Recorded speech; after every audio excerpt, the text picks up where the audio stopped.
Okay, as I was telling the people here, and we have three wonderful young ladies here. Yay! And I am so impressed with them for getting up early on a Saturday morning and coming in here. Hopefully, those of you who will watch this at home or at least scan through the slides so you can write stuff down, because I know that's what people are doing, or splitting it up like, hey, you do this one, I'll do this one. I mean, I'm no moron. I know I was a student once too in the millennium far, far away. Now, what we're looking at today, and I'll get you guys who are at home these on Monday, is it's the STAR America in the Cold War and Civil Rights Years. This is going to take us from the end of World War II, the events leading to the Cold War, through all the way to I don't know if it's going to take us all the way to the end of the Cold War per se.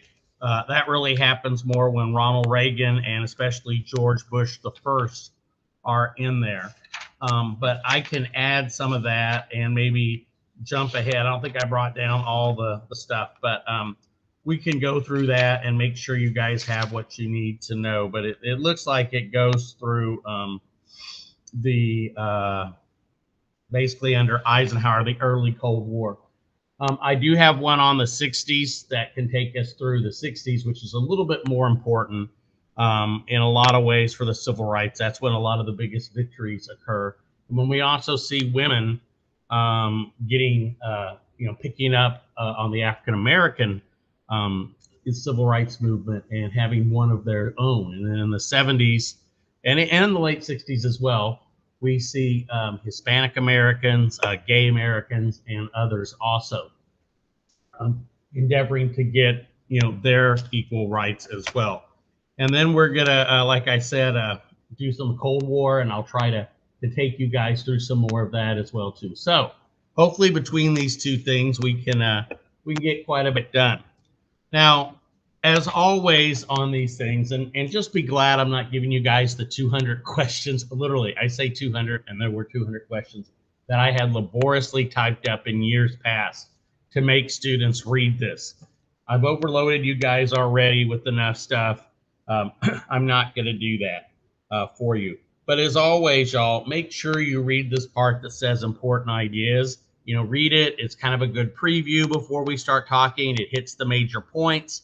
And then maybe when you're done or right before the test, you can go back and read those. And also at the very end of the section, there's some, of course, some little charts to fill out, but there's also some multiple choice star type questions, which of course, pretty easy for you guys in AP, obviously. But remember, all this stuff is also covered in the AP test.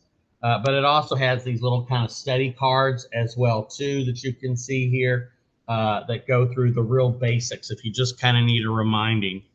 And anyway, so there we go.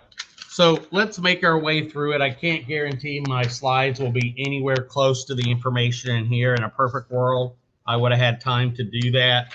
But if you flip over the first page here, you'll see key terms and people in the chapter. Obviously, you should know who those folks are. And then we're going to go here and we're going to start with what's called the Cold War. Okay. Now, it's important to understand what a Cold War is. Obviously, a Cold War is the opposite of a hot war. And a hot war involves shooting and killing and blowing stuff up. Well, and direct conflict between opposing powers. But what we have in the Cold War, and you should probably write down the dates most people sort of accept for the Cold War. Most people believe it started around 1947 or so, and it ends pretty for sure at the end of 1991 with the collapse of the Soviet Union. Some people make it start a little bit earlier, like as soon as the war ended. Some people give us a couple of years until the Berlin airlift, the Berlin blockade to really start it. But this is a period, and I know it sounds like I say this every time, but this is a period that I have given up a real lot of my time. I have a separate, basically, room for my books just on the Cold War and the Kennedy administration. I have a lot of libraries at home. If I live to be 500, I'll get all those books read. But it's a fascinating period, and I was fortunate enough, y'all, to get to go and take a class at Cambridge University back in a few years ago, with one of the preeminent scholars of the Cold War. And of course, since it was at Cambridge in England, it was absolutely amazing, and was pretty doggone cool. So, like I said, this is an important period to me, and should be an important period to you. I lived through a lot of this period, and it was pretty terrifying.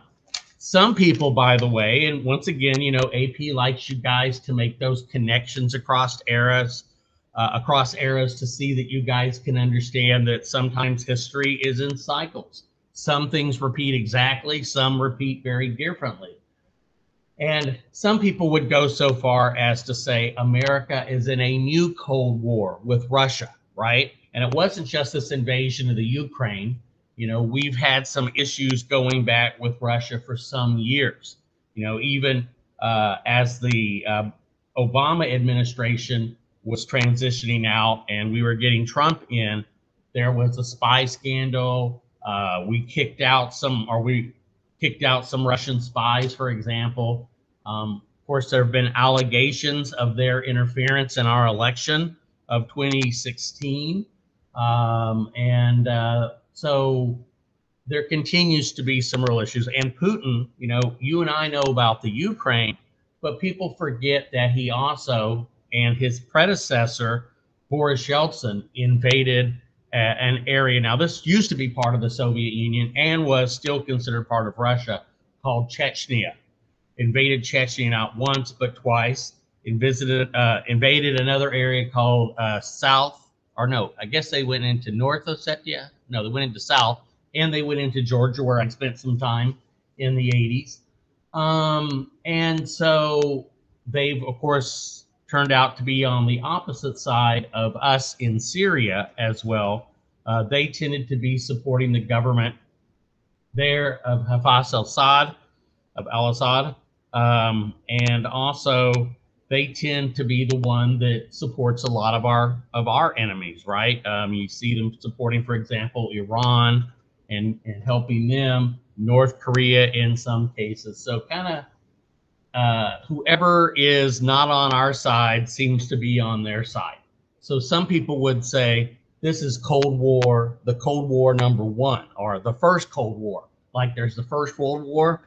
So just kind of remember that. Now, our relationship with the Soviet Union, as it was called back then, before it broke up into 15 different countries, is very complicated. I could go on forever and ever. It didn't start out really very well, and people need to remember that. When they had their second revolution in the Soviet Union, or in Russia, in November of 1917, they had been an ally of ours in World War I. And we had sent them a lot of war material. So we actually sent troops up to the northern part of Russia to a place called Archangel, and we invaded. Other countries did too. The British, for example, y'all, invaded kind of from the south. Now, we said it was to protect weapons, but in a lot of ways, y'all, we were hoping to defeat the Reds, as they were called, the communists, who ultimately won. So our relationship started out poorly that way. However, when they were having a terrible famine, a lot of it self-induced, President Hoover did a great deal to try to feed them. So we kind of tried to mend those fences a little bit. Then, of course, World War II comes along. Now, during World War II, if you guys remember, the Soviet Union is our ally. But remember, too, it didn't start out that way. When World War II started, remember, the Soviet Union and Hitler were basically on the same side. They both invaded Poland and divided it up. And in return, the Soviets got three former states of Estonia, Latvia, and Lithuania. Also, the Soviet Union, on its own, invaded neighboring Finland. And we actually sent some assistance, as did the British, to Finland to fight against the Soviet Union. But that all changed on June 22nd, 1941, when the Soviet Union was invaded by Hitler, by his ally. Now, suddenly, the enemy of our greater enemy Hitler and the Nazis had become our ally. So the thing to remember, y'all, was this was kind of what we call a shotgun marriage, right? We didn't have a whole lot of choice in becoming friends with them. And indeed, as soon as this war is over, right, that friendship comes to an end pretty quickly, and they go back to kind of being our enemy. And there were signs, y'all. In Poland, the Soviets rounded up most of the Polish intelligentsia. I'm talking professors, teachers, lawyers, officers, and murdered them, right? Murdered them and buried them in a forest, blaming the Germans for it. But in fact, it turned out to be that the Soviets had done it. When they were coming back, apparently liberating these countries that the Soviet Union had taken over, they imposed their communist governments over those governments. But also, very, very sad, y'all, Warsaw, Poland. The people had risen up in Warsaw against the Nazis because the Soviets were on their way. They wanted to get rid of the Nazis too. But what the Soviets did, y'all, is they literally stopped and they waited for the Nazis to crush that Polish uprising in Warsaw. And then, and only then, did they go in and then finish off the Nazis. They did not want any independent Poles, what came to be known as the London Poles, people that took their orders from London as opposed to Moscow taking over. They wanted their people put in place. So the thing is, y'all, there was a lot of writing on the wall. And if you remember, if you've seen the World War II thing so far, remember we sent about $11 billion in aid, mostly trucks and food and older airplanes and weapons. The British, y'all, who were also struggling, they sent billions of dollars to the Soviet Union. And I won't say that they would have lost without that, but their chances of winning would have sure been a lot less. And a lot of that was forgotten by them. In fact, they jokingly called it the second front. And they said all we sent them were cans of spam, right? And so a lot of that, they just really felt like we weren't doing our part. And in a way, they were true. They were the ones saddled with fighting the Nazis the most. When you look at the numbers of death, they lost around 20 million people, 20 million people in World War II. They have never really completely recovered from that, y'all, as far as their population. But, and what did we lose? Well, we lost too many, but we lost around 350,000 people. And that was on two major fronts, right? And so they did saddle a lot more of the damage. It was their countryside that was razed. So I'm just trying to give you guys the historical context. Remember, AP always likes that. When you guys are writing that introductory paragraph, whether it's for an LEQ or a DBQ, or if you're doing it in a much shorter way, when you're sourcing a document and you're putting it in its historical situation, you know, what was happening that would explain where this document comes from. You guys know the phrase, you know, if I take a quote from something you said at random and it looks really bad, you often hear people say, well, that's not right, man. You took it out of context. You don't know what I was saying around it. That's what historical context is. It explains why this document happened, why this event happened. And it's a great chance for y'all to get that outside information that's so, so important. All right. What the STAR review starts off with here is it mentions what the Cold War is. We were rivals. In this Cold War, y'all, we did not shoot and kill each other, except in a few limited cases where, you know, their planes and pilots might have faced our planes and our pilots. But generally speaking, we engaged in what were called proxy wars. Proxy is a word you guys should know. P-R-O-X-Y. P-R-O-X-Y. A proxy war is when you support somebody who's fighting against your enemy. Now, I'm not going to say our war in the Ukraine. I just said our war. It's not our war, is it? It's the Ukrainian people's war. But in a lot of ways, y'all, it's our weapons fighting the Russians, but it's Ukrainians doing the fighting and dying. Same thing happened in Vietnam, but the opposite, right? The Russians and the Chinese helped the North Vietnamese communists, and the Viet Cong, that is the communists in South Vietnam, they supplied them with weapons that they used against the South Vietnamese, our ally, as well as against Americans. Afghanistan, man, poor old Afghanistan, y'all. Never thought I would say that. But Afghanistan got it both ways, y'all. Afghanistan was invaded by the Russians in 1979. In the 1980s, we sent weapons to the Afghans so they could kill Russians. We made it into a Vietnam for them, like, hey, seem kind of familiar now, except it's backwards. But then once the Russians left after about 10 miserable years in Afghanistan, those Afghans turned against us and allowed the Taliban, the group in charge, allowed Al-Qaeda to be based there. And Al-Qaeda was, of course, the people who attacked us on 9/11. So we ended up invading there in 2001. Now it came time for payback there. Guess who helped the Taliban against the United States? Russia, okay? And so you don't necessarily fight each other. You help somebody else fight you. And you compete for various parts of the world for influence. Africa was a big part of that, right? Some pro-communist regime would come to power in Africa. We would back the people trying to overthrow it, or vice versa. Pro-American, pro-Western regime, they would spend money trying to overthrow it. It happened in Latin America. It even happened on a couple of islands in the Caribbean. And so you often engage that way. Another thing, another symptom of competition during the Cold War is also things like the space race. Now, fortunately, that turned out to be a very peaceful and useful thing that we get out of the Cold War. That's definitely a positive, right? The weapons that we had built, y'all, to blow each other up, we took some of those weapons and, of course, we put capsules on them, right? So that we could go into space and do some amazing things. And, of course, that's the reason America went to the moon, because we wanted to show the Russians that we could do it and prove to them that we were better.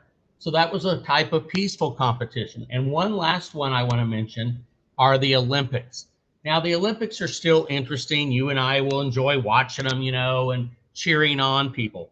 But the Olympics, y'all, from 1940, let's see, I'm trying to think when the first one was after the war, 60, 56, 52, might have been 48 or 52, but I don't know much about those. But for sure, y'all, by the 1960s, the Olympics had become sort of the peaceful way for us to go to war against Russia. Somehow, because our men and our women were better athletes, better basketball players, better hockey players than theirs were, that must mean we were a better country. And it was a peaceful way. So in a way, y'all, we kind of channeled this anger, this aggression against each other in peaceful ways, or having other people fight and kill each other for us, right? So please understand some of the different ways then that we engaged in this Cold War. Okay, we go to the roots of the Cold War. This is a somewhat interesting graph here. Now, the United States, y'all, we were committed to spreading our democracy. You know, this goes back to the city on a hill that we talked about at the beginning of the year, right? With the Puritans, John Winthrop and all that. American exceptionalism, this idea that America has this unique system of democracy, of capitalism or free enterprise that we think the world should adopt. It worked for us. We like it. We think it's the best thing in the world. Whereas the Soviet Union and ultimately its allies had a system of communism. Now, under communism, one party, only one party is allowed, no multi-parties, right?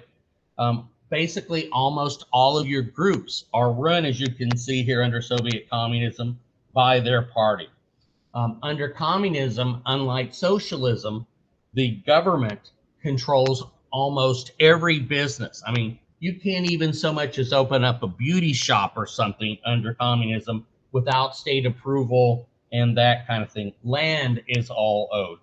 Instead of businesses and you and me, the interaction of supply and demand that I was showing y'all in class the other day, instead of supply and demand deciding what are we going to make, what people want, how much are we going to sell of it, how much ever people demand, What price are we going to charge? Whatever people are willing to pay to get that amount. Instead, y'all, all of those decisions are made by the government under communism's economic system. Religion, for the most part, is banned. If you have it, it ain't necessarily very helpful to your career. The official religion was atheism. In fact, a lot of their churches were closed and made into, quote, museums of atheism, whereas we believe in free enterprise. And of course, as far as rights go, remember, y'all, going back to the Declaration of Independence, we believe that our rights are given to us by God. They're inalienable. They can't be taken away. Your right to freedom of speech and press, to assemble, to protest, all of those rights are sacred to Americans, where in their system, the government determines what rights you should have. We can arrest you if you believe the wrong thing. And in fact, y'all, in the Soviet Union, which I studied a lot, that was one of my main areas of study in college, if you disagreed with the government, well, heck, you got to be crazy, man. You're crazy, right? And they even sent people to not just to prison, but they did, you know, various types of electroshock, and they like made people believe that they were insane. You got to be crazy, man, if you don't think this is great. And so those were some real differences. So, and I think it's good that they did that because, you know, a lot of people just see us as, well, we're basically the two same kind of countries. We're fighting over other stuff, right? No, we have some fundamental differences about what we are, what government should be, what's important in that. So you got to realize, y'all, and it shouldn't be a surprise. And if you had to write about this, I would definitely put that in there. That, you know, a lot of people were just kind of shocked, like, weren't the Russians our friends in the war? No, they weren't our friends, y'all.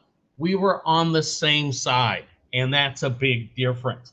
We had very, very different beliefs, fundamental core issues, and, you know, when you don't have a common enemy to channel that against, those differences are going to cause a problem.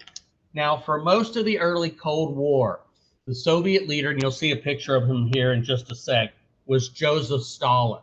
Stalin had been in power in the Soviet Union, y'all, since Lenin died, basically from 1923 to 1953. Now, Hitler is usually reputed to be the worst man ever in history, and you got to say he's a really good candidate for the wars he started, the genocide against others, but also, y'all, Stalin is believed to be responsible for even more murders, right? In the tens of millions of his own countrymen, primarily. And then, of course, later, Mao Zedong, a communist leader who comes to power in 1949 and is in power to the 1960s, also is up there with as many as 60 million of his own people that he killed in his effort to make them into this perfected communist place. So that's another very kind of different thing, is just the sheer number of deaths and stuff. So let's go to some events during the war. And this is where at the bottom of that second page, you see the picture and it says the Yalta and Potsdam conferences. Now, during the war, y'all, and, you know, I changed the font, which is why the letters are off here a little bit. We met with our allies to plan strategy. This one isn't so important. I'll talk about this maybe after school or something. This was just Britain and America.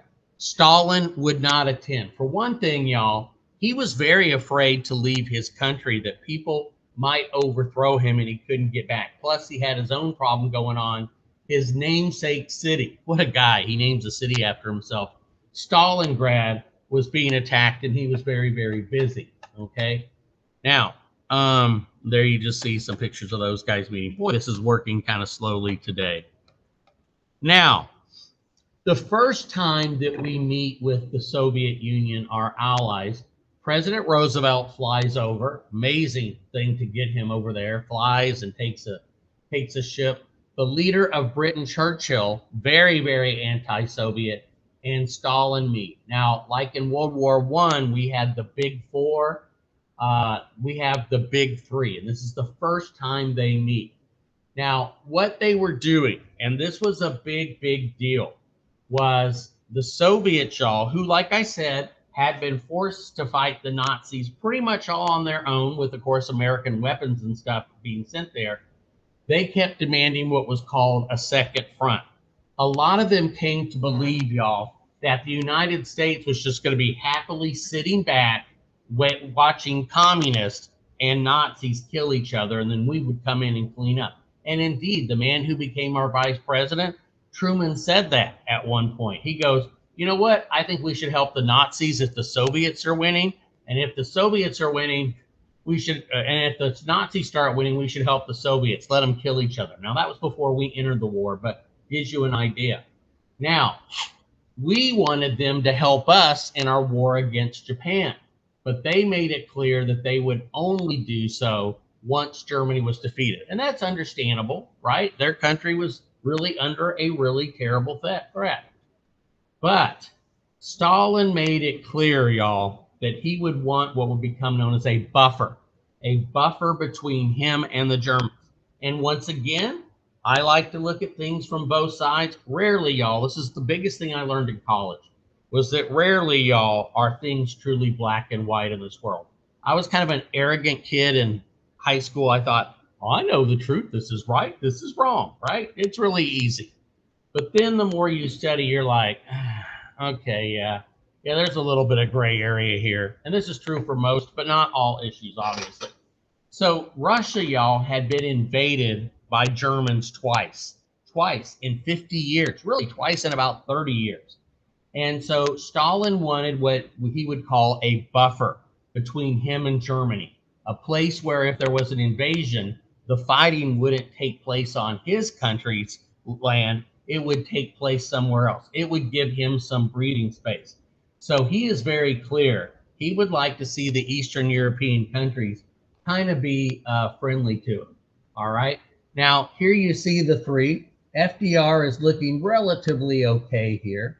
Now, you guys know he has polio. They've moved him and put him in place for this picture here. He did not like pictures of him. He only allowed 2 pictures ever of him in a wheelchair. And here you see Churchill looking very kind of depressed. And then there you see Stalin, okay? Now, Stalin was willing to go to Tehran, which is in Iran, because it was right on his border, not a real threat or anything, okay? Now, the big one here that you need to know that's on your star thing, and apologize for that there, it says war conference between the Allied leaders held in Russia. Now, this is part of the Ukraine today, although the Russians took it over, down on the Crimea. This is on the Black Sea. Now, this is February 1945. FDR is old. He's only got about 2 months to live. If you look up close, man, you can just see it. But there's Stalin, there's Churchill. Now, they made a decision here that would be a big part of the Cold War, that Germany, the country who had started the war, at least the war in Europe, right, would be divided into 4 occupation zones. The Soviets coming from the east would get this eastern portion. The British, the United States, and the French would then get this portion. Now, what this is going to mean, y'all, is later in the Cold War, we will see these temporary borders become permanent. These 3 sides, the French, the British, and American, will become known as West Germany, democratic, capitalist country. This side will become known as the German Democratic Republic. Of course, it wasn't very democratic, or would be known as East Germany. And notice too here, y'all, the capital city of Berlin, located in East Germany, would also be divided. And there would be a road provided from here to here that would allow the British and French and Americans to get to their areas of occupation. Ultimately, that becomes known as West Berlin, the free part, and the eastern part, the Soviet part, becomes, you know, the center for the communists. So that was a big thing. Now, they did get Stalin to promise that there would be free elections in Eastern Europe. The people would be allowed to choose what kind of government they wanted, y'all. But that never happened. right? The elections are manipulated by the Soviets, and the result is that communists come to power in those countries. And what made that particularly ironic and aggravating, y'all, was the fact that Poland, the countries whose invasion had started this war, that had led Britain and France to declare war on Germany, that country, had Nazism now replaced by communism. All right. And that was particularly aggravating to everybody who had died for that. So they would allow free elections. All right. Particularly in Poland.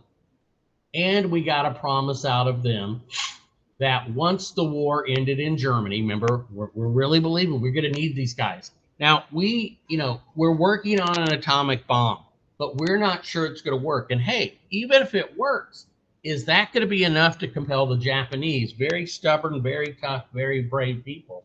Is that going to be enough to make the Japanese surrender? We're probably going to need the Russians' help, their massive armies and numbers of men to help us physically invade Japan. And so, we were willing and dealing. We're willing to give in to them on some things if they will guarantee that they'll back us in this war against Japan. Because, they had lost a war against Japan in 1905, y'all. They weren't really interested in getting into another war with Japan. And then also, as you guys can see here, the United Nations would be created. Now, remember, Roosevelt and Churchill had met and signed something called the Atlantic Charter during the war, even before we got entered into the war, that promised that we would replace the old League of Nations, which had failed, of Woodrow Wilson, with the new, improved League of Nations 2.0 that we would call the United Nations, all right? And this, of course, is its symbol. So this is what we got out of Yalta. Now, important to understand, I probably have this slide repeated a couple of times. The thing is, a lot of historians today, especially your more conservative historians, think that we really should have guaranteed, we should have somehow made sure that we got these free elections in Europe. The thing is, the Russians were already there, y'all, in a lot of those places. I don't know what more we could have really done. But a lot of people, y'all, point to the fact that FDR was very, very sick. He was dying. And in a lot of ways, people think that he was just kind of pushed around and made to agree to stuff. We also know, too, that one of his closest advisors, Alger Hiss, was a Soviet spy and working on behalf of the Soviets, which didn't help. We also know, too, now that the Soviets had bugged where FDR was staying. And so they knew every morning Stalin basically got a typewritten transcript of everything that had been said, all of our planning, what we would agree to, what we wouldn't agree to, how we would negotiate. So if you're friends, if you're true allies, are you going to be bugging somebody like that? Are you going to be spying on them? Probably not. Okay. So that's Yalta. And like I said, many people would blame FDR's illness on his basically not being very strong enough to hold back. And there's that famous picture of a musician there for the Army crying at FDR's funeral. Just another picture of those. I mean, you can look in the sunken in face and everything like that. As we said, Stalin wanted spheres of influence. Stalin wanted a weak Germany. After all, he'd been invaded twice. But Churchill, who's anti-Soviet, he wants Germany to be strong. He wants Germany to be a buffer against Stalin, right? And so you've got all these things going on. And of course, we agreed to a United Nations. More stuff all about it, okay? And like I said, I hate that I'm having to repeat some of this stuff, but there we go. You can see I've had this like 3 different versions of it. Here's yet another picture of it. If you see that, y'all, that is Yalta. No pun intended. If you see it, y'all, Yalta. Okay, so there we go. All right, now we go to the next one here. This is called the Potsdam Conference. Make sure you note that as well, too. Now, this is after the war had ended. Remember, FDR had died. And to be honest, Churchill he's long for the world, but he ain't long for being prime minister, at least this time. So who was involved? Truman, our new president, went. This is his first real experience, y'all, with Stalin.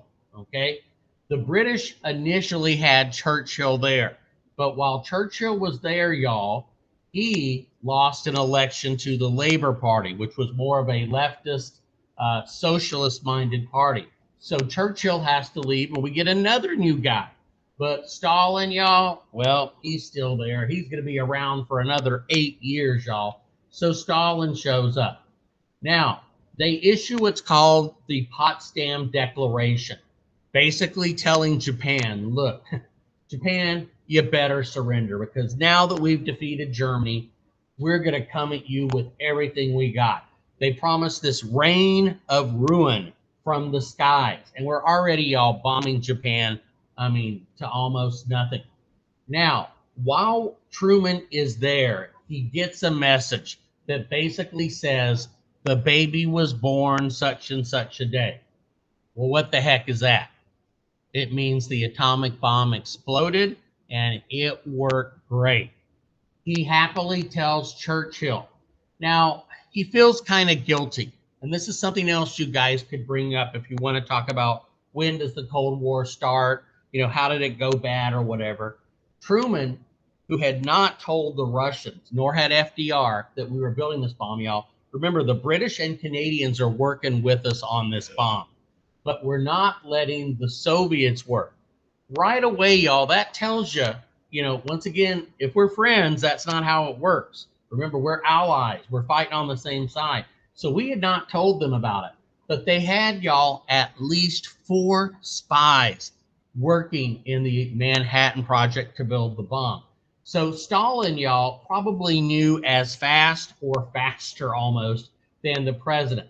So Truman, feeling kind of bad, and I guess maybe kind of wanting to brag, a little bit, he goes up to Stalin and like, hey, guess what we got?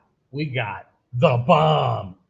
It blows up cities, dude, kind of bragging.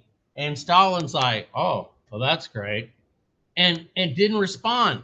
And Truman, bless his heart, I read his diary. In his diary, he's like, I told Stalin about the atomic bomb, but the man didn't really quite understand the concept. And he kind of thinks like, Stalin just thinks, whoa, they made a bigger bomb. He didn't understand that it's like a big atomic bomb, like 5,000 times big boom, But Truman, Stalin, y'all, he knew about it, and he wasn't even a good enough actor to go like, what? A bomb? Wow, I didn't know you were working on a bomb, And so we see those kind of problems. Now, Truman tried to make sure that Stalin would hold true to the agreement at Yalta, allowing free elections. He saw this as a real agreement. But the thing is, y'all, with a war ending, those differences are quickly gonna come out between each other. All right. Now here you see a picture. Hey, Stalin's got a new jacket, looking good there. Okay.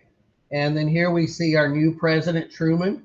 And there we see Clement Attlee, the guy who had replaced Churchill. Now, I know these are a lot of people's names to keep up with. Yet again, another picture of it. Okay. And of course, once again, we're accepting this idea about occupation zones. And we literally, y'all, start drawing up new borders. Okay. Among the things that we did, y'all, is Poland is literally scooted over. Bet y'all didn't know you could scoot a country over. But Poland had gone into what is today Russia and what is today Ukraine. That's why it's kind of interesting, y'all, that the Poles are being so helpful to the Ukrainians, because there's some bad blood there. So what happened, y'all, was that eventually what Stalin did was he said, look, we want more space between us and the Germans. So they took away territory from Poland. Those people in Poland, y'all, were forcibly moved to an area of Germany. Those German people, y'all, were forcibly moved out of there. And it was pretty tragic, but nobody felt too sorry for the Germans after what had happened during World War II. But essentially, y'all, Ukraine and Russia and Belarus got a good chunk of Poland. In return, Poland got a good chunk of Germany. So we're literally moving stuff all around. Okay, so we got that done. Okay, so let's go to the next page here where it says the Cold War begins. We see the new Europe there. There's the new Poland, y'all, all scooted over.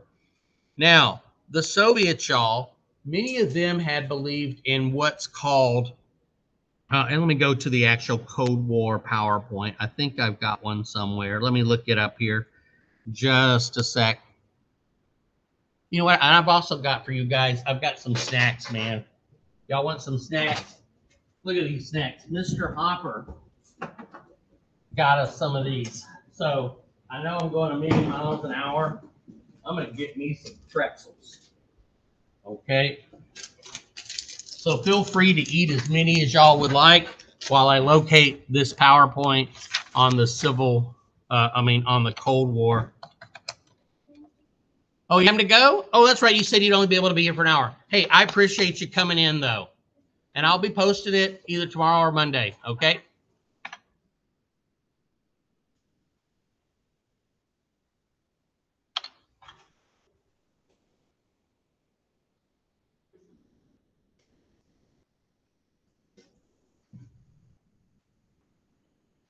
Oops, that's the wrong one. We have to go down to PowerPoints.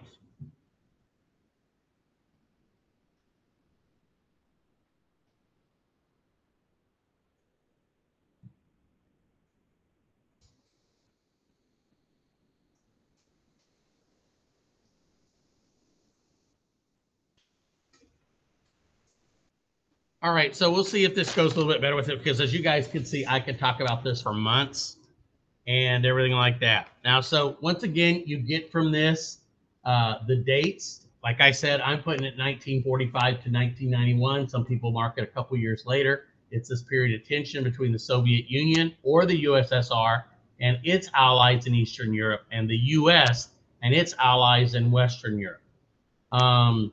When the Soviets occupied Eastern Europe, many people see that. I mean, when they ignore what they had promised at Yalta and again at Potsdam, many people see it as the beginning of it. And it ends when the Berlin Wall, some people mark that as the end of it, when the wall that split the two Berlins falls in 1989. Then Germany is reunited in 1990.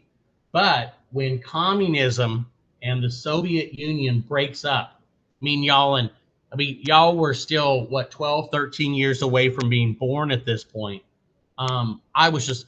It's amazing, y'all, to live through something. I mean, y'all have lived through COVID, which, of course, is going to be big parts of the history book. But this was just, you just couldn't believe your eyes. You're like, am I seeing what I'm seeing? You know, people standing on top of the Berlin Wall. And then I was with my first wife-to-be, right? We were engaged at this point. Well, I don't know if we were even engaged yet. No, we weren't quite engaged. But we were in New York, Christmas Day, right? We celebrated a Christmas in there. And it was our first Christmas together. And we were walking down the streets of New York, and I see Gorbachev, the leader of the Soviet Union, talking and on TV, and I see the Soviet flag being lowered and the Russian flag, which I'd only seen in textbooks, y'all, or old history book, the red, white, and blue Russian flag going up to replace it. And we all had hopes for many years that this would mark a big change, that Russia would become a good friend of ours and would have great success and things would be hunky-dory. We loaned them billions of dollars. We did all kinds of things hoping that things would turn out well. But eventually when Boris Yeltsin, the first leader of Free Russia, was corrupt as could be, and he picked a man who would help hide that corruption, and a man who promised not to prosecute Yeltsin's family for all of their theft. And who was that man? Vladimir Putin, the current leader. So Putin's been in there, y'all, quite some time, okay, in various ways. And of course, what little chance Russia had to be a nice, democratic, truly capitalistic country vanishes with that. And it's real tragic. Why is it a Cold War? Like we said, we competed in ways like in spying, propaganda, the arms race, as I mentioned, the space race, and even, of course, the Olympics. And different presidents, y'all, are going to have different ways of facing it. All right. So as it shows you here on your handout, the one that's got the little map here of Eastern Europe, these, y'all, you should make a note, are sometimes known as satellite states. Satellite because they're not really truly independent. Just like the moon depends on us, unless, of course, you watch Moonfall, which I did last night. It was really, really stupid, the movie. The moon, y'all, orbits us. These satellites orbited Russia. Some people call them buffer states, right? Buffer states because they were between us, our allies, and the Soviet Union, right? Remember, that's what Stalin had wanted. Let's see here. Like we said, he didn't allow free elections in Poland, and ultimately he was able to ultimately able to impose communist governments there. And eventually, as we said, communist countries or communist governments took over those governments. Now, make sure you guys see in bold right before it says applying what you've learned, an iron curtain fell across that, okay? An iron curtain fell across that.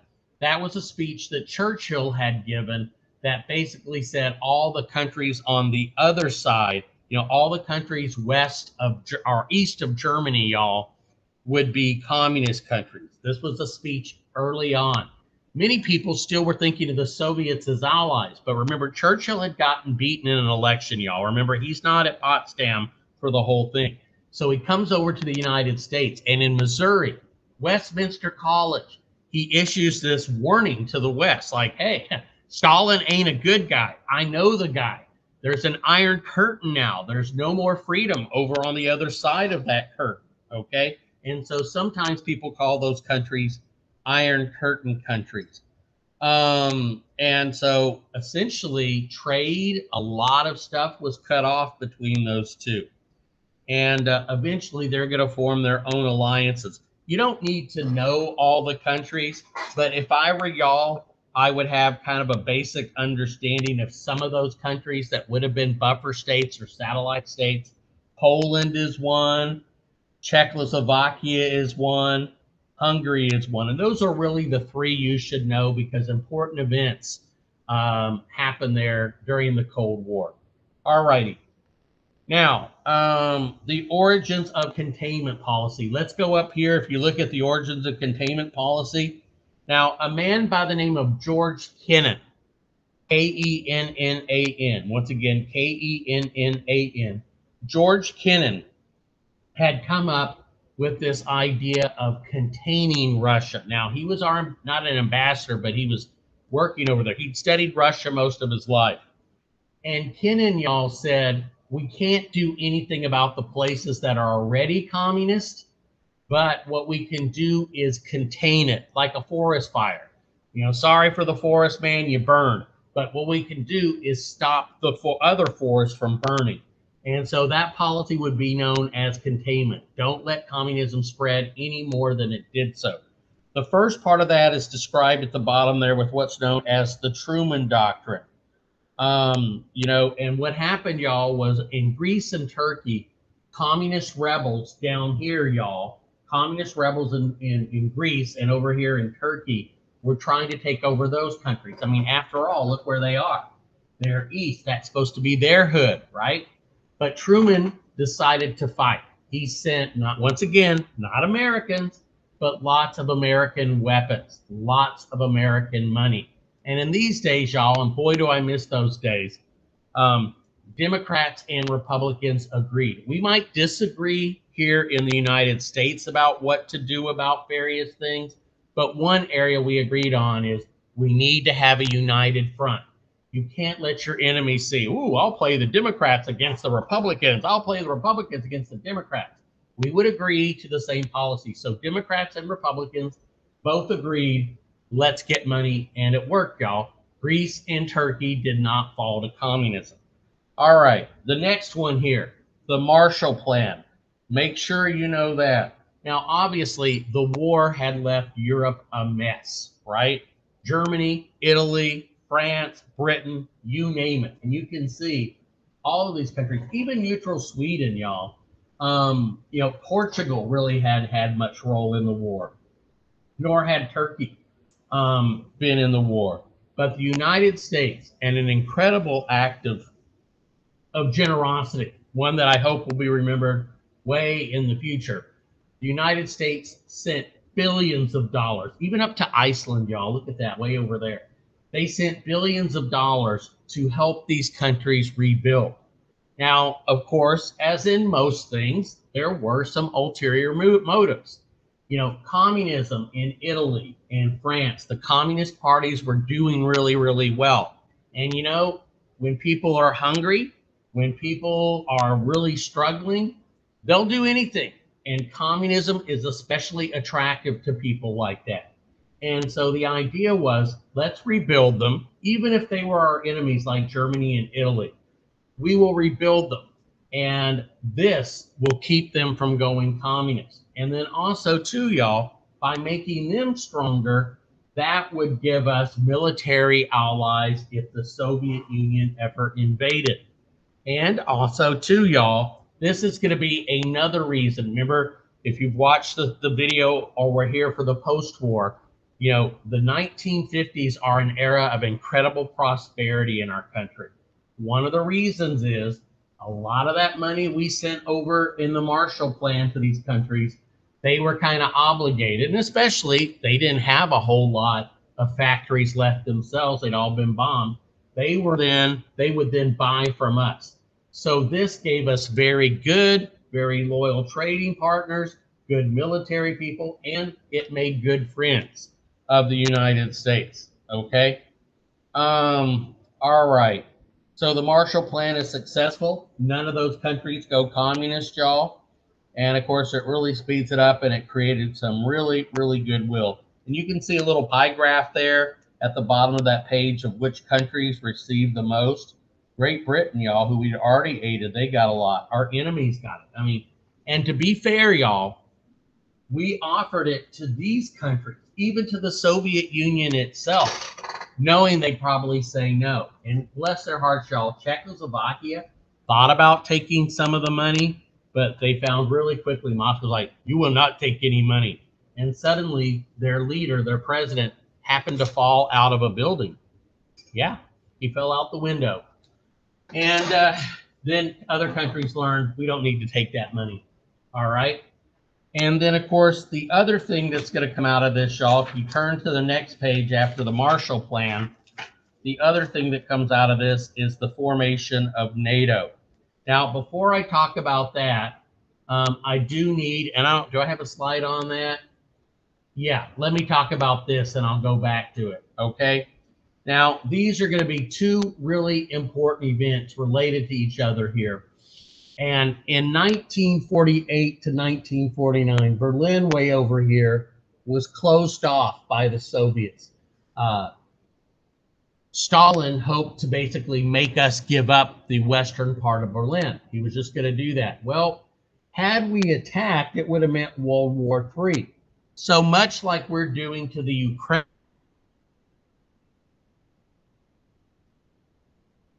understand fine. But what we did, y'all, is we flew plane after plane into the western part of Berlin. For over a year, we fed the people. We brought them coal for their fires to keep them from freezing in winter. We brought them salt. We brought them food. We even dropped chocolate bars by the air, y'all, for the German kids. Because I don't know if you guys know this, but besides beer, chocolate is the other major food group among Germans. Yeah. So the thing is, Stalin eventually called off the blockade. So this is what's called the Berlin blockade. And our solution to it was the Berlin airlift. Now, as a result of this, a lot of people who maybe had been thinking, well, the Soviets, they aren't a real problem. Other countries said, look, we got to do something. And this is when NATO is formed. Here you see the various sectors there that would be divided up. If you see any pictures like this of little kids, I have one on the side wall over there looking up. I mean, you talk about building friends. The people today, they're in their 60s and 70s. No, they'd be older than that now, man. They'd be in their 70s and 80s now. who were there, they remember America and they remember Britain, the countries that had been bombing the you-know-what out of them just 4 or 5 years before. We're now feeding them, okay? Now, as I said, let me go back to this one here. This is going to lead to the formation of NATO, which you guys have heard a lot about lately with the Ukrainian thing. I hate to say it, y'all, as bad as that Ukrainian invasion is, and it's awful, but it does give, I think, a lot of students today a better way to kind of understand this and maybe helps the context more. It's obviously awful, but it has created very much a teachable, not just moment, but like a teachable year. So what's different, y'all, is this is a collective security alliance. Now, remember, go back to World War I. Think about how there had been the Triple Entente, you know, France and Britain and Russia, and there had been the Triple Alliance, Germany, Austria-Hungary, and Italy. Remember, you attack one country, you might as well attack them all. That's a collective security alliance. Remember, I compared it to the gang principle. You attack one, you're attacking all, right? And what's such a big deal is America had always avoided that. To us, that was a great way to get into a war that we had no business being in, okay? This is really, really big. If you guys are asked to talk about foreign policy in an essay, short answer, or anything, y'all, remember, going back to George Washington's farewell address, he had said, stay out of European wars. He also said, don't make any permanent alliances. It's okay in the middle of a war to make an alliance, but don't do like we did with France and make it forever, because it's going to bite you in the you-know-what someday. And then later, often mistakenly attributed to Washington, but actually Thomas Jefferson, 2 presidents later, in his inaugural address, y'all, one of the first things he told us is, don't get involved in entangling alliances. They will trick you into wars that you don't have any business in being in. So why NATO is such a big deal, y'all, is we had finally, after 150 years, rejected Washington's advice. Don't get involved in any permanent alliances because NATO is permanent. That's its symbol. And we had gotten involved in an alliance that could be considered entangling. If we do see, for example, and by the way, y'all, NATO has now expanded all the way right here to the border of Russia, which is one reason Putin has gotten kind of nervous, and includes some countries that used to be part of the Soviet Union, Estonia, Latvia, Lithuania. It includes Poland now. It includes the Czech Republic, Slovak Republic, Hungary, Romania, Bulgaria.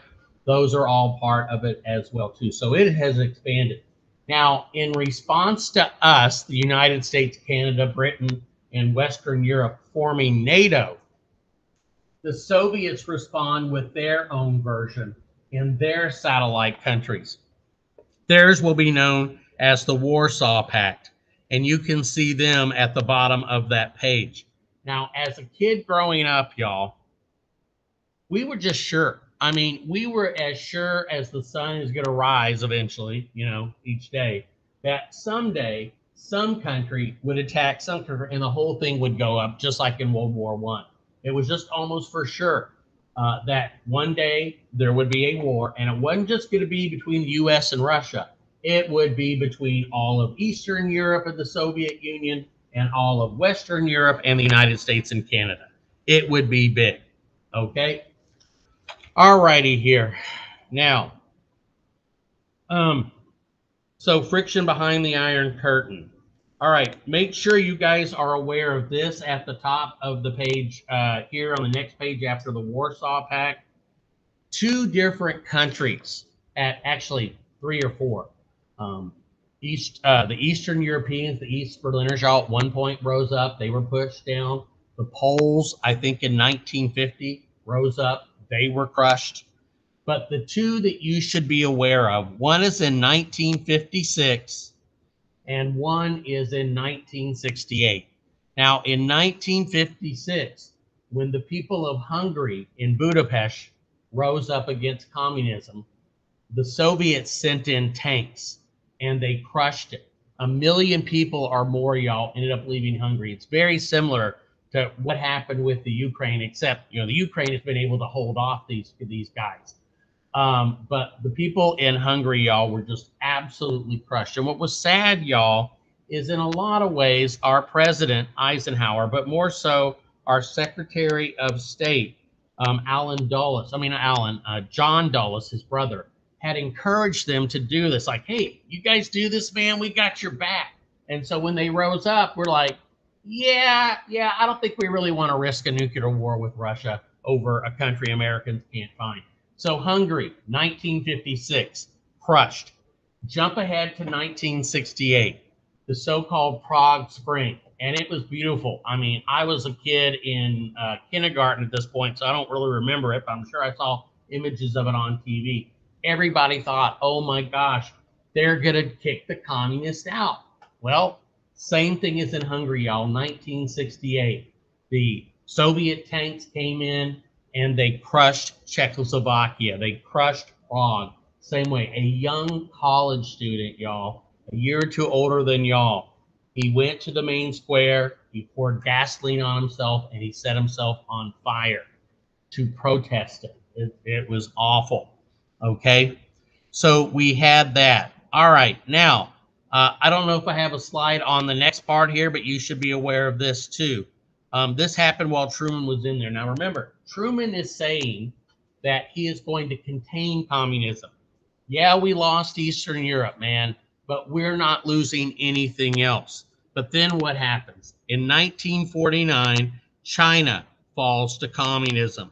Now, they had had a civil war going on, going back to the 1920s, which had been interrupted by World War II. Now, there were two sides. The nationalists, okay, that were supported by the United States. The nationalists were supported by us.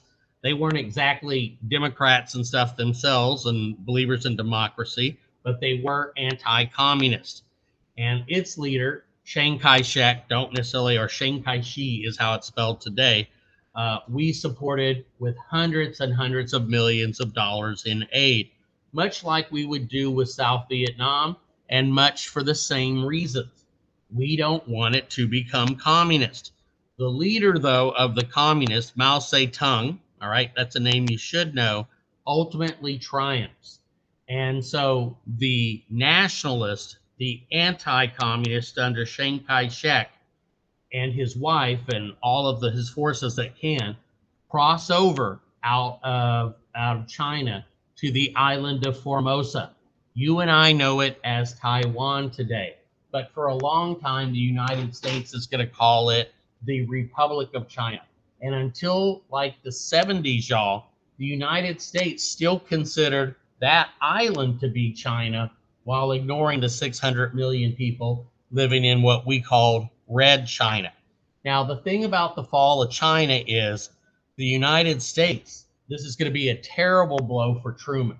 Truman is going to look like a wuss. Democrats are going to be blamed for it. Pretty soon, people are going to be looking for scapegoats. And also, y'all, in 1949, the Soviet Union explodes its own atomic bomb. How the heck did they get it so quickly? And what we begin to start finding out, y'all, is that the Soviets have spies in our working in our government who gave them help on building the atomic bomb. And many people come to believe, well, that's why we lost China. We have all these communists in the State Department. And the real reason was a lot more. So Truman, y'all, refused to recognize this new China. We also kept them out of the United Nations, and we would until Jimmy Carter, y'all, in the 1970s. And instead, we pretended that Taiwan wasn't. And of course, this is a big issue today. A lot of people, y'all, are fearful that with all of our attention devoted to fighting the Russians in Ukraine, that the Chinese, who would like to get Taiwan back, they've never recognized Taiwan as anything but part of China, that they might make a grab for Taiwan, which we also have pledged to protect. And if that happens, y'all, well, it's going to be a big, big mess. So the point I'm kind of trying to make, y'all, is, so oftentimes students are like, why we gotta learn this stuff, Mr. D? This ain't important. It is definitely important right now. You guys can maybe understand, once again, context, right? You understand the world a lot better. I'm not saying it tells us what's going to happen, but it does give us some ideas that, well, once upon a time we did this and this is what happened, might happen again. Maybe we should approach it a little bit differently. And so, and in fact, y'all, that is going to lead to the next big thing that happens under Truman, and that is the Korean War from 1950 to 1953. Now, Korea had been a Japanese colony called Chosun for a long, long time. And of course, when Japan was defeated, well, what are you going to do with Korea? It's going to be independent now. Well, essentially what happened is we allowed, as we kind of did in Europe, or at least in Germany, we allowed the Soviets to take over the northern part. And we drew a line at 38 parallel. That's an important number to know. And the southern part, let's see if I have a, hopefully I've got, yeah. We drew a line around the 38th parallel, and this part would be supported by the United States and was somewhat democratic and capitalistic. Not perfect by any means, but it did have a more democratic government. All right, so what happened? Well, in 1953, or 1950, June of 1950, believing the United States wouldn't go to war for something like this, Stalin gave permission for the communist leader of North Korea to cross over the 38th parallel and invade. We weren't ready for it, y'all. We were caught with our pants down big. I don't think we even had pants to be caught down, y'all. It was that embarrassing. And so what ended up happening is President Truman decided, look, we got to do something. He didn't even get a formal declaration of war. Like Lincoln, when the Civil War started, he could have called Congress into session. He didn't do it. On his own, using what he said his police power, he sent American troops. We also got, this is very important to understand, I didn't put it up on the slide, but we also got the United Nations, y'all. The Soviet Union was having a fit because China hadn't been admitted yet, at least the China that they wanted. And so they weren't there. So they weren't able to stop us. The United Nations, y'all, committed a force. America was predominantly it. And the South Koreans, y'all, fought incredibly bravely and paid an incredible price. But the United States fought and eventually pushed them back. But as you're seeing on this little cool animated GIF here on the side, you can kind of see what happened. So the war is just kind of going on there. We'll have it go ahead and start there. But this war goes on for 3 years. It's almost done, and you can see it repeat here. All righty. And you can see how this war went back and forth. Okay, you can see that virtually nothing is happening in these last 2 years. So here it goes, y'all. Watch North Korea invade. Okay, 38th parallel. They pushed us all the way down to here. Then the United States invaded at a place called Incheon. And then North Korea had to pull its forces back. We pushed all the way up to the border of China. China got nervous.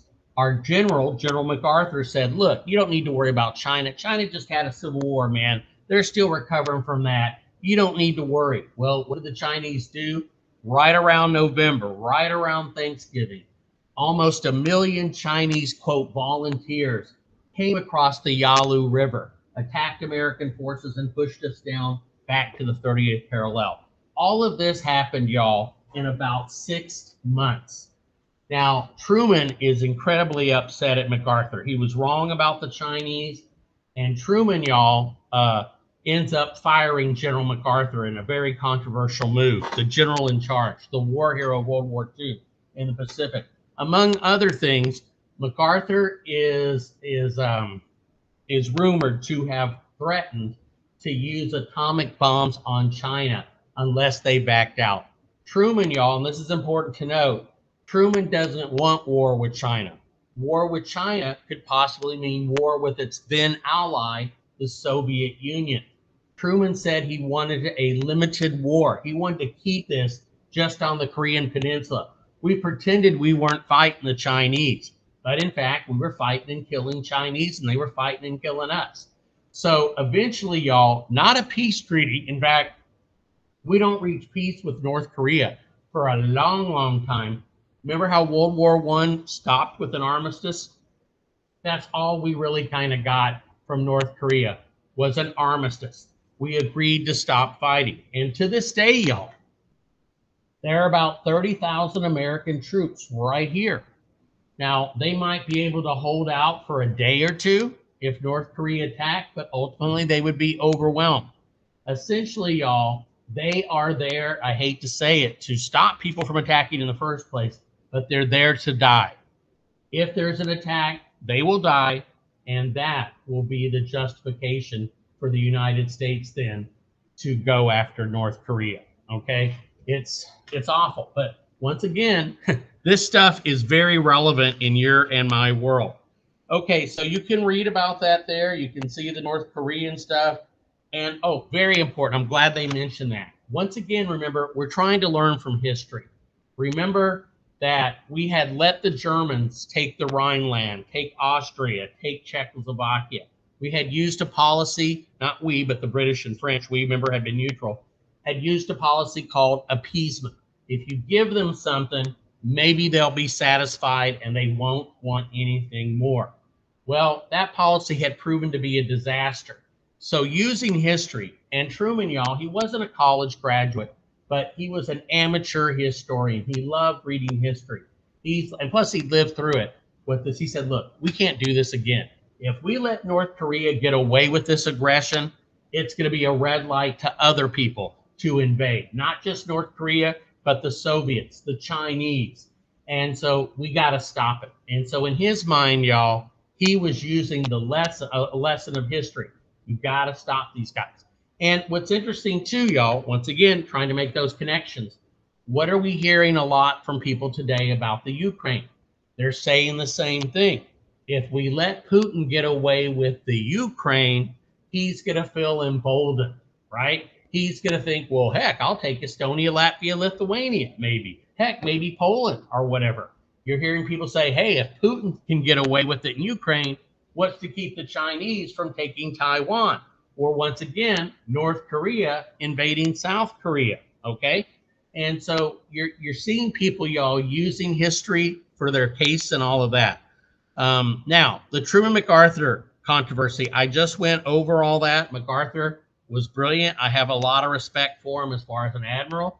Not a whole lot about some of his early part of the war, what he did.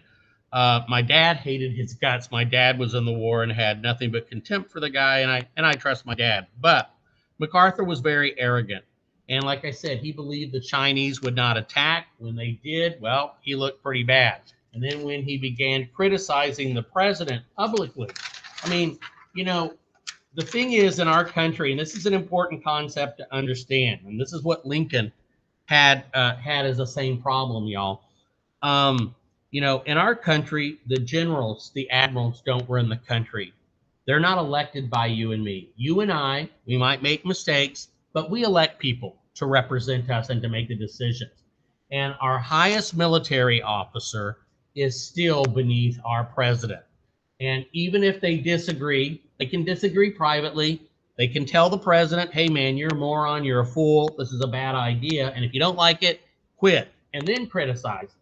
But what you don't do is while you're in the military, publicly criticize your president and your president's ideas, which is what MacArthur did. And as a result, MacArthur was fired. Now, one of the things that comes out of the Korean War too, y'all, is Truman decides not to run for another term. I think he was done anyway. Eisenhower, who had been a general in World War II very successfully, part of his pledge, if you guys remember from last weekend, his pledge was, I shall go to Korea. In other words, I'm going to go there and I'm going to end this thing. And sure enough, Eisenhower was many things. One of them was pretty honest and would do what he said. Eisenhower goes to Korea, and eventually we negotiate a deal that gets our boys home. And sadly, y'all, basically all we agreed to was go back essentially to the same line that we'd had today. And so that is why today we still have two separate Koreas. All right, we go to the arms races and the space races. Okay, I'll talk about these guys. Let me see if I've got anything on the space race here. Yeah, here we go. All righty. Now in 1945, y'all, we had what was called a nuclear monopoly. We had the only atomic bomb. Now, eventually, the British and the French, y'all, would make their own atomic bombs, right? But they had access to a lot of our stuff. But the bejesus was scared to death out of us, y'all, when in 1949 we picked up radiation that the Soviets had exploded their own atomic bomb. All right. Now, Americans began working on an even bigger bomb. You know, think atomic bombs, y'all, are measured in thousands of tons. You know, a ton is like what, 1,000 or 2,000 pounds. So think of thousands of pounds of dynamite, TNT. A hydrogen bomb, y'all, is measured in megatons, millions. Think of destroying a city versus destroying a county. That's how much bigger the super bomb, the thermonuclear bomb, or the H or hydrogen bomb is. A lot of Americans thought we were making things unnecessarily dangerous by building a hydrogen bomb. We did in 1952, and we detonated Mike out on an island called Eniwetok. The island was blown away. Half of it, y'all, was literally blown away. The Soviets, just the very next year, exploded their own bombs. So what we end up getting, y'all, is it's like, you know, you and I have, let's say, we've got flintlock pistols aimed at each other, okay? And then we end up getting, you know, machine guns or cannons, you know, aimed at each other. And both sides is afraid to blink. You know, if I blink, if I put my gun down for a second, he's going to take me out if he thinks he can do it before I can do anything. Both sides, y'all, began building in what we call the arms race to see who could develop the most nuclear weapons, the most conventional, that means non-nuclear weapons, who could have the most and the best tanks. Every year, y'all, the Soviet Union would parade its tanks. These are, I don't know, are those T-80s or something, running down through here. Here's one of America's bombers. We developed this, y'all, in 1952. It is still flying today. I know of grandkids who are now flying the plane that their grandparents flew. That's how old these things are. Look at all the bombs that could carry, as well as a nuclear bomb, if necessary. Now, several attempts are going to be made to develop, to limit nuclear testing. At one point, y'all, we do get one of the last things President Kennedy did, y'all, was get the United States and the Soviet Union to stop testing nuclear weapons in the atmosphere. Believe it or not, y'all, we used to detonate these things in the atmosphere over the Pacific Ocean to test them. The Soviets, they would just detonate theirs out over some part of the country that they didn't care about. But the French and Chinese, they went ahead and kept testing them. People tested them in the ocean, y'all. I just can't imagine that people did that, but we did. But we stayed and continued testing until the 1990s underground to make sure that our weapons still work. You can see that they had more weapons than we did, but ours were generally considered better and more dependable. But this was a big race, and this cost a lot of money, right? But Eisenhower particularly, he was in favor of this, of building these nuclear weapons, because in his mind, y'all, he could get, and this is no pun intended, more bang for the buck. Think of what one nuclear weapon could do. How many tanks, how many planes, you know, that could wipe out, right? We even developed, y'all, missiles that could be launched into the air to blow up an attacking group of Soviet planes. I didn't learn about that till I was up in Duluth, Minnesota, visiting my wife's family, and went out to an air base out there and saw a history thing about that. Now, important to know too, because you could easily get this on an AP test or a STAR test. Now, today we kind of laugh at this. I don't really laugh at it because I had to do these, and my brother and sister had to do these duck and cover exercises. Now, the thing is, y'all, we had to try to convince Americans that they might survive a nuclear attack. And theoretically, at least for a while, people might be able to do so if they lived away from the major impact. The biggest fear when an atomic bomb happens, if you're a good distance away, and the radiation maybe won't hit you as quickly, is flying glass, flying metal from things that are blown up. So kids were told, if you see a nuclear flash, duck and cover your head. Duck and cover your head, so that if glass and stuff does come flying into your classroom or to your home, you've got a chance. And today we kind of laugh at it, but there you see Bert the turtle, who advertised this. I don't know if the video will work. No, I don't have it hooked up. You can find Bert the turtle pretty easily in most places. So here you see the ducking and covering, and people today kind of laugh at that, like, did they think their desk was going to save them from an atomic bomb? Well, no. But today we do kind of look at it, right? And the thing is, some people during this time, and we never had one in any of our houses growing up. I don't know if I even ever saw a neighbor. Although it's very possible, y'all, that neighbors did have bomb shelters. And the thing is, you wouldn't want your other neighbors to know you had a bomb shelter, because your bomb shelter would only have enough supplies for you and your family for a few months. And there was even a great Twilight Zone episode about a doctor and his family who built a bomb shelter, but everybody knew they had it. Well, when the bomb comes, everybody comes trying to get into his bomb shelter, and it's just awful. And he fights them all off, and they end up saying nasty stuff and hating each other's guts. And it turns out it was a fake. It was a fake thing. It never really happened. The bomb, it was a false scare, a false alert. And his whole family, or not family, but his friends and everything is destroyed by this sort of paranoia, this fear, right? We even had to do exercises when I was in school, y'all, where they would give us a hypothetical. You've got a bomb shelter. You can feed 6 people, but there's 12 people wanting to get into your bomb shelter. Here's who they are, their backgrounds. What are they? What's their job? How old are they? What are their skills? Which of these people do you let stay in your bomb shelter?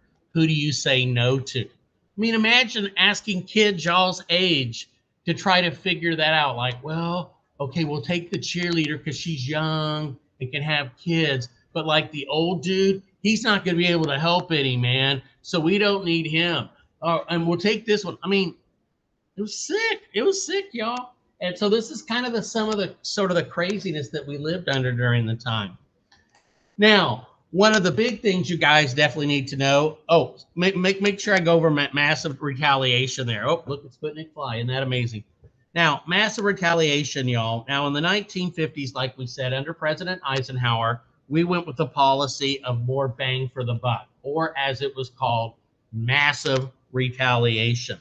Now, President Kennedy went further, and he called it mutually assured destruction.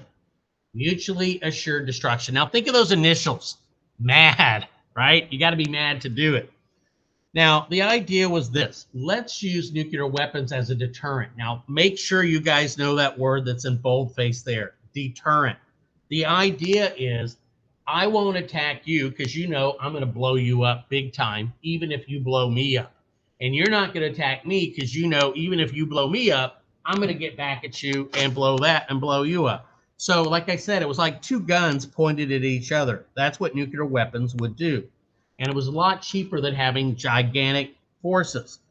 But the idea, though, y'all, this massive retaliation would basically mean, instead of like, okay, let's say they do a little thing. So we fired just one atomic bomb at them, like, hey, you shouldn't have done that.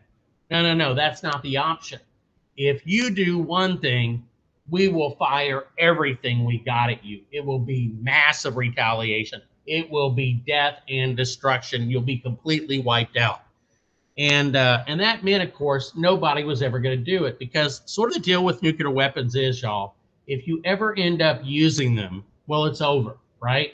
They're like the only weapon you never, ever want to have to use, because the world is over. I mean, not that you want to use other weapons, but I'm saying if you got to, the world doesn't end. But if you use nuclear weapons, it's pretty much all over ultimately. And that was pretty scary. And you can see in that little map there, the missiles, y'all, would have been flying over the pole, which is, like I said, why up there in Duluth, Minnesota, they had weapons that they could fire into the sky that would detonate and maybe take some of these things down. All right, 1957, the Soviet Union launches Sputnik, okay? Sputnik, y'all, is the world's first artificial satellite. So get that, the country with satellite countries launched a satellite, okay? And there is Sputnik. It means little moon, right?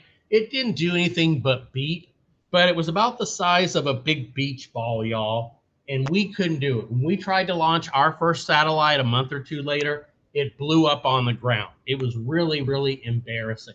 Now, this is often called, y'all, the Sputnik shock, because we imagine that the Soviet Union was way behind us, right? How in the heck could a country that was so far behind us beat a society that had all these people graduating from college and all these geniuses and stuff like that? So it was really embarrassing. And as I mentioned last time in Culture and Conformity on that lecture video, the United States had to respond by trying to re-educate our kids, right? We started, you know how you guys hear about STEM all the time? Science, technology, engineering, mathematics, right? The thing is, we really started pushing all that, all right? Now, in response to Sputnik, we create NASA, still with us today. And this impacts us a lot here in Houston, y'all, because to get the support of Texas congressmen, we agreed to put what was called the Manned Space Center down south of Houston in a place on land donated by an oil company. Eventually, it would be named Johnson Space Center, and of course, it controls the flight of most things. It's not in Florida where it probably should be, where we launched the stuff, but because it got support of Texas, we went ahead and put it there. The big thing that NASA would do is we were able to finally put a satellite into space, but then the next race became who could put a man into space, right?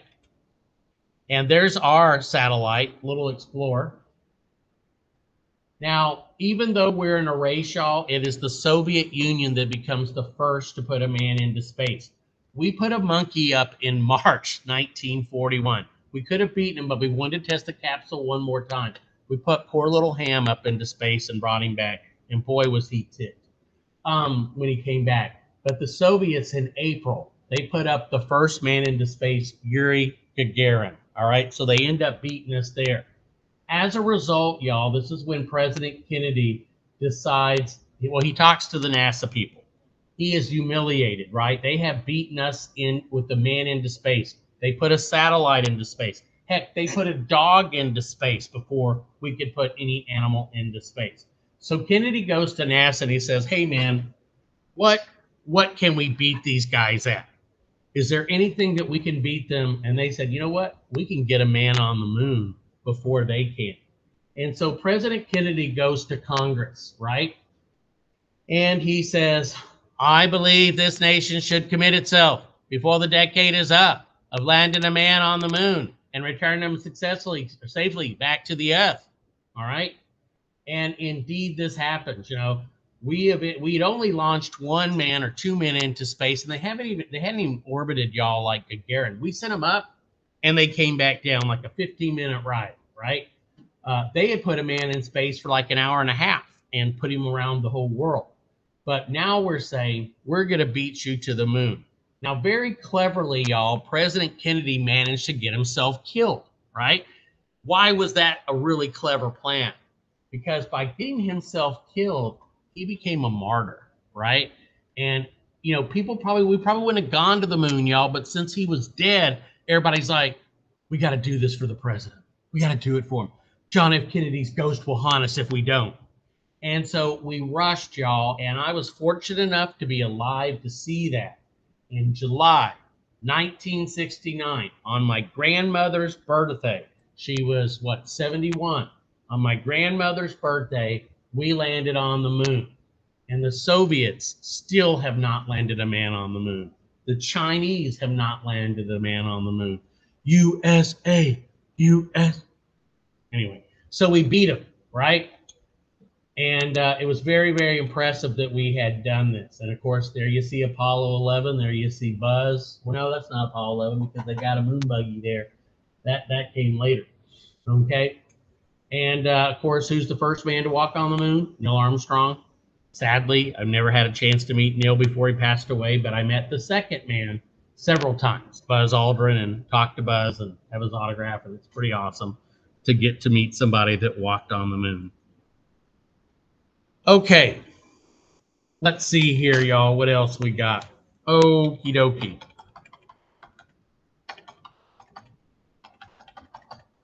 All right, so here we go. Go back to the Cold War at home. Okay, this is the next page, the Cold War at home. All righty. The House Un-American Activities. The House Un-American Activities Committee. All right, Joseph McCarthy, y'all, has become infamous. In fact, a word that you guys need to make sure you know comes from what happened with McCarthy. This is at the bottom of the page down there. Now, many people, when the Soviets, and I've kind of got these a little bit out of order. McCarthyism comes a little bit later. But, you know, I told you guys in class, or it's on the video on the 20s, about the Rosenbergs, the husband and wife who gave secrets that helped the Soviets develop their own atomic bomb. And despite them promising and pledging that they were innocent, they were found guilty, and eventually they were executed. Today, evidence proves that the husband definitely was involved in this, and that they were guilty. The so-called Venona papers, which have actually been asked about. If you look in the middle there where it talks about the Rosenberg case, like I said, in class, I talked about the Sacco and Vanzetti case. Many people thought they were innocent. In 1997, the Venona papers, which were basically transcripted or deciphered Soviet messages, were finally released. And we had known, the government had known, that they were guilty, but to keep the Soviets from changing their codes, we had not let that information come out. We had not used it in the trial. But with the Soviet Union having collapsed, we went ahead and released that information, and it proved indeed that there were a lot of communists in the U.S. government, but particularly that the Rosenbergs were there. All right, at the top, you guys see the House Un-American Activities Committee. Please make sure you know that. Because of fears, some of which were justified, as we know today, we began really carefully going through looking for communists in our government. Teachers, for example, were required to sign a loyalty oath. Now, this Un-American Activities Committee, which was in the House of Representatives, had initially been formed to go after people in America that were pro-Nazi. But now that the Germans weren't a threat, it changed its attention to the communists. Now, a lot of people, y'all, were brought before this board. Probably the most famous you guys should be aware of were people in Hollywood, okay? Now, the people in Hollywood, some of these people were members of the Communist Party in the United States. The accusation was in their movies that they were writing, most of them were screenwriters, that they were putting communist messages in there. And so that was the accusation, that that's what they were up to. They were doing all of that. And lots of times, y'all, the evidence was very small, very little. Some of these people named names, and generally speaking, they didn't suffer a whole lot. But if you refuse to testify, if you refuse to admit you were a member of the Communist Party, you might go to jail for contempt, and also your career would be seriously messed up. And make sure you guys know the term blacklisted, especially in Hollywood. You know, people get jobs based on what other people say about them. Like, hey, this guy, this gal, they're great to work with, whatever. But in Hollywood, y'all, they literally published a magazine every month. And in it, it talked about who were good patriotic Americans, who would be good to hire, who were communists. And that could be anybody from stars, y'all, to the guy who made costumes, okay, who plugged stuff in. And companies would not hire people who were blacklisted, because if it came out that you hired somebody knowingly who was a communist, people would not go to the movies, right? They would refuse. They would essentially blacklist you and your movie. And so a lot of these people, y'all, found it hard to get jobs as a result, okay? They mentioned Alger Hiss. They won't have him on the test, but he was a State Department guy. He's the guy at Yalta I was telling you about. The Rosenbergs, make sure you know about the Venona papers that are mentioned there. And then finally, y'all, we do come to Joseph McCarthy. Now, McCarthy, y'all, was in the Senate. He was not part of the House Un-American Activities Committee. Now, the thing is, like the House Un-American Activities Committee, this guy went after people in many cases with very little evidence. He said he knew of 50. He even at one point said he knew over 200 people that were communists and working for the U.S. government, but the U.S. government wasn't doing anything about it. And person after person, y'all, he brought up and in many ways destroyed right there. But finally, a reporter, Edward R. Murrow, released a documentary about him that warned a lot of people, but particularly McCarthy himself was wrecked by the new media of television. Now, on television, y'all, people began to watch sort of his bullying techniques. The fact that many times he went after people without very much evidence. And eventually, a member of a lawyer for the Army, he was going after the Army at one point, accusing this dentist in the Army of being a communist, and a lawyer of being a communist that worked for the Army. And eventually somebody stood up to him and he said those famous words, "Sir, have you left no sense of decency at long last?" And that man's name was Joseph Welch. Eventually, McCarthy was censured. That is basically, given like a bad slap by Congress, and ended up not being, ended up leaving the Senate, I should say, and died sadly. I mean, sad that anybody dies of alcoholism. But the thing is, his name has become a noun today. The noun is McCarthyism, that you guys should know. Now, this is called the Second Red Scare. Obviously, the first one was after the First War. The Second Red Scare is after the Second World War. But McCarthyism is when you accuse somebody of something, but you really don't have the evidence to back it up. And you guys know how that works today. If you hear somebody accused of child molestation or a teacher accused of messing around with a student, it may be true.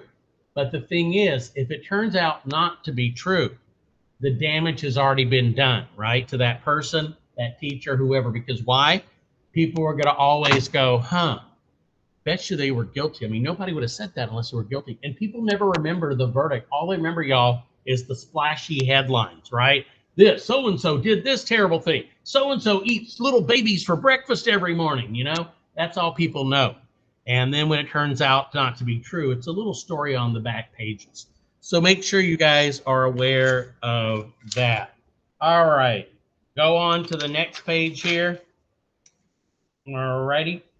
Foreign policy under Eisenhower. Now, Eisenhower's, his Secretary of State, y'all, was much, much more about confrontation than Truman's Secretary of State, John Marshall, and Dean Acheson, who was his other Secretary of State later on. John Foster Dulles was very, very anti-communist. His brother just so happened to be in charge of the Central Intelligence Agency at the same time.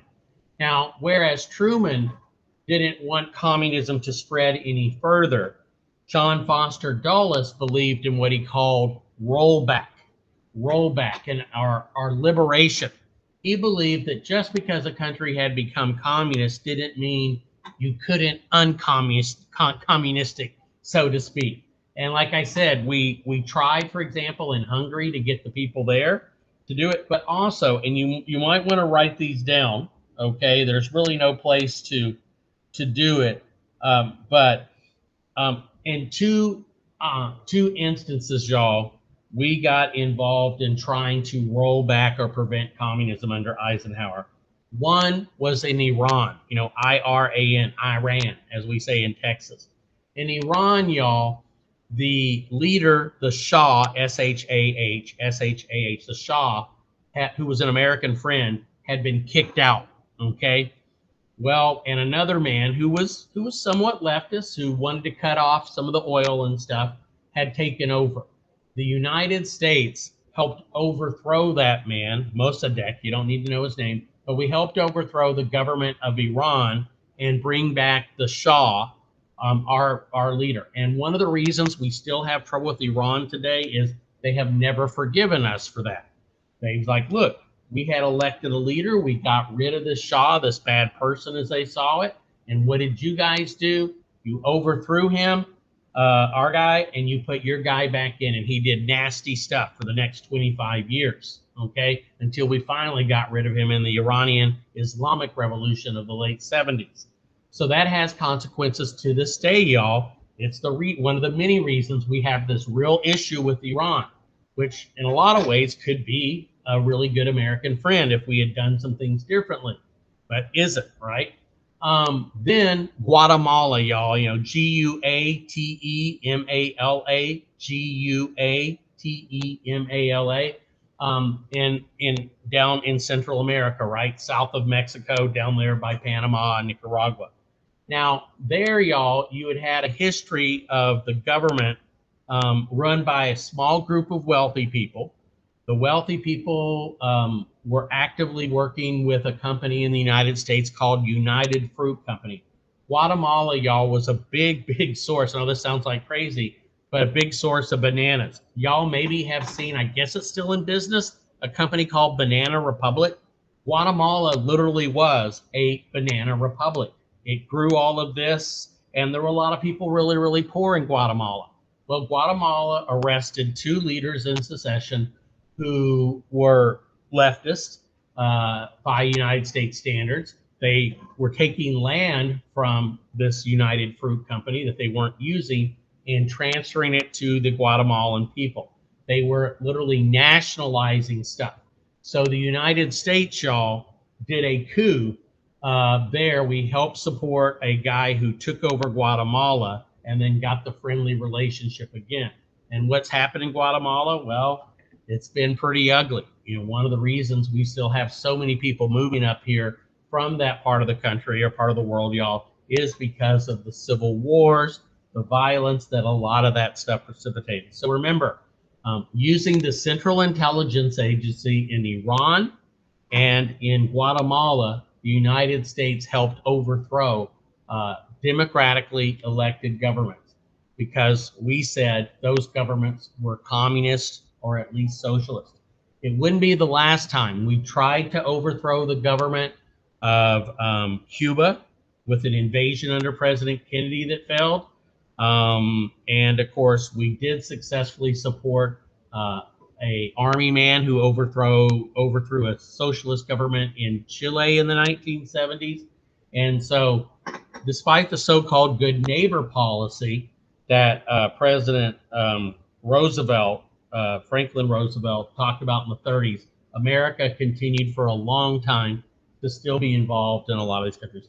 Here's General MacArthur. And of course, like I said, he was fired for criticizing the president's limited war strategy. Okay, we've already talked about Truman's domestic policy. Like we said, there are a period of recovery, economic growth. Remember the GI Bill that got people jobs and houses and got them college degrees. Make sure, too, you guys remember Eisenhower's greatest thing that you and I use every day probably, and that's the interstate highway system as well, too. And there's the GI Bill that they discussed. There's prosperity. Remember, this is the age of TV. And remember, big conformity. I've got a whole lecture on that. If you go to the next page, you see advances in medicine. I've mentioned this also on that. As I mentioned, my brother was one of the first, if not the first kid to get the polio vaccine out on the West Coast. But in 1953, Jonas Salk developed the polio vaccine. Incredible. I mean, I can't imagine what it would be like, y'all, to be that guy. The guy who would save so many thousands of people's lives and, quality of life. I mean, that person could say, yeah, I made a difference. Okay. And polio had been an awful disease that had even hit our own president. And eventually we would develop another method that would be used to, you could take the polio vaccine by mouth. We developed eventually we would have, measles vaccines. We would have a heart transplant that would be developed that would come much later. And also various antibiotics, y'all, that treated various diseases like tuberculosis and others like that. I mean, you guys live in a pretty amazing world, and a lot of that was produced in the 50s. And I gotta say, a lot of that, including our incredible space advances, came about as a result of the GI Bill and training an incredible group of folks to be scientists. All right, you guys have heard me quite a bit. I'm going to take a break here a little bit. Oh, there we see one of the bombs going up. That didn't show up in the PowerPoint. Let's see if there was anything else on this slide here to mention. Yeah, I've already talked a little bit about Eisenhower here. I should go ahead and mention, though, the shooting down of the U-2. This isn't in STAR, but it definitely could be in the AP test. Now, this is a surveillance plane. Now, President Eisenhower, y'all, did not want any more Pearl Harbors. And now, of course, with us having nuclear weapons, now we didn't have the missiles quite yet. We were working on those that could do the damage, but we definitely had bombers that could fly over and destroy each other's country. So what happened if you came to believe another country was about to attack you? Well, you might launch a preemptive attack on it. And what if it turned out that was based on bad intelligence? Well, there goes the whole world. So Eisenhower, y'all, proposed what was called the Open Skies Proposal. The idea was that each country be allowed to fly basically reconnaissance planes and monitor from the air to make sure the other wasn't getting ready to attack, so that there wouldn't be any mistakes, any Pearl Harbors. Well, the Soviet Union, y'all, right away said no. Even after Stalin had died, their new leader, Khrushchev, said no. So Eisenhower went forward with a plan, y'all, that would fly spy planes over the Soviet Union. They flew so high that it was believed Soviet missiles or even Soviet regular planes, y'all, could get up to it. The plane was called the utility plane. You didn't call it a spy plane. That's not obvious. They said it's a utility plane. We use it for stuff. Well, it was the second one, so it goes down in history as the utility plane, right? Now, on May 1st, 1960, which is a holiday in Russia, it's May Day. It's a big thing for all labor people around the world. A U-2 was shot down by a missile. Now, at first the Soviets acted like the pilot was dead, right? Now, we had a cover story, and we said, oh, man, we're sorry, that was a weather plane. It got off course, and the pilot must have passed out. Maybe oxygen failed. We're sorry he flew over your bases, but hey. And then the Russians, y'all, who had planned this all along, they're like, well, that is very interesting. It just so happens that the pilot survived. And here he is, Getty Powers, and he has confessed to being the spy pilot. Plus, y'all, even though the plane was supposed to be blown up in the air by the pilot, he wasn't able to do so. And when it crashed, y'all, the film of all the pictures that had been taken of Soviet bases was captured intact.